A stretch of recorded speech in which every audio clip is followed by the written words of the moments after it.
എല്ലാവർക്കും ജോഷു ആൻഡ് പൊന്നൂസ് വ്ലോഗിലേക്ക് സ്വാഗതം. അപ്പോൾ നമ്മൾ ഇന്ന് വന്നിരിക്കുന്നത് കൊച്ചിയിലുള്ള നമ്മൾ എപ്പോഴും പോകാറുള്ള ജി സിനിമാസിലാണ്. ഗുരുവായൂർ അമ്പലനടയിൽ എന്ന ഫിലിം കാണാനാണ് ഞങ്ങൾ ഇവിടെ എത്തിയിരിക്കുന്നത്. അപ്പം നമുക്ക് നേരെ വീഡിയോയിലേക്ക് കടക്കാം. ഇന്ന് ഞങ്ങൾ ഫിലിം കാണാൻ വന്നപ്പോൾ ഞങ്ങൾക്ക് സർപ്രൈസ് ആയിട്ട് ജി സിനിമാസിൻ്റെ പ്രൊജക്ടർ റൂമിൽ കയറുവാനും അവിടെ വീഡിയോ എടുക്കുവാനും അവിടെ എല്ലാം ഞങ്ങൾക്ക് കാണുവാനും എല്ലാം സാധിച്ചു. അതിന് അവിടുത്തെ സാറ് ഞങ്ങൾക്ക് അവസരം തന്നു. പുതിയ ടെക്നോളജി ഉപയോഗിച്ചിട്ടുള്ള ഒരു നല്ലൊരു പ്രൊജക്ടർ റൂം തന്നെയാണിത്. നല്ല രീതിയിൽ തന്നെയാണ് ഇവർ സെറ്റ് ചെയ്തിരിക്കുന്നത്. ഇത് കാണാൻ സാധിച്ചാൽ ഇതിനൊരു അവസരം തന്നതിന് ഞങ്ങൾ ഒത്തിരി നന്ദി പറയുന്നു. അതുപോലെ തന്നെ കുട്ടികൾക്കും ഇത് കാണാൻ സാധിച്ചാൽ വളരെ സന്തോഷമുണ്ട്. ഈ സിനിമയെക്കുറിച്ച് എനിക്ക് പറയാനുള്ളത് ജയ് ഹേക്ക് ശേഷം വിപിൻ ദാസ് ഡയറക്റ്റ് ചെയ്ത ഫിലിമാണിത്. ഇതിൻ്റെ റൈറ്റർ ദീപു പ്രദീപാണ്.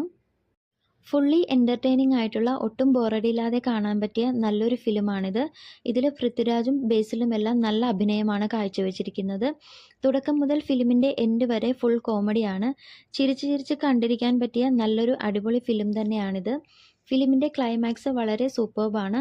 ഗുരുവായൂരിൽ വെച്ചാണ് ഫിലിമിൻ്റെ ക്ലൈമാക്സ് ചിത്രീകരിച്ചിരിക്കുന്നത്. അതുപോലെ തന്നെ ക്ലൈമാക്സിൽ ചെറിയ ഫൈറ്റും അതുപോലെ തന്നെ താലിക്ക് വേണ്ടിയുള്ള ഓട്ടവും എല്ലാം വളരെ ആകാംക്ഷ ഉണ്ടാക്കുന്ന ഒന്ന് തന്നെയാണ്. ഡോണിൽ താലിമാല കുടുങ്ങുന്നതും അത് എടുക്കാനുള്ള രംഗങ്ങളുമെല്ലാം നല്ല കോമഡിയോടുകൂടിയാണ് ചിത്രീകരിച്ചിരിക്കുന്നത്. എല്ലാം കൊണ്ടും ഫാമിലി ആയിട്ടും അല്ലാതെയും ഏത് പ്രായക്കാർക്കും കാണാൻ പറ്റിയ നല്ലൊരു സൂപ്പർ ഹിറ്റ് മൂവി തന്നെയാണിത്. ഇതെല്ലാവരും തീർച്ചയായിട്ടും തിയേറ്ററിൽ തന്നെ പോയി കാണേണ്ട ഒരു ഫിലിം തന്നെയാണ്. അപ്പം ഞങ്ങളുടെ ഈ കൊച്ചു വീഡിയോ ഞങ്ങൾ നിർത്തുകയാണ്. ഞങ്ങളുടെ വീഡിയോ ഇഷ്ടപ്പെട്ടെങ്കിൽ ലൈക്ക് ചെയ്യുക, ഷെയർ ചെയ്യുക, സബ്സ്ക്രൈബ് ചെയ്യുക. മറ്റൊരു വെറൈറ്റി വീഡിയോയുമായി വീണ്ടും കാണാം. ബൈ.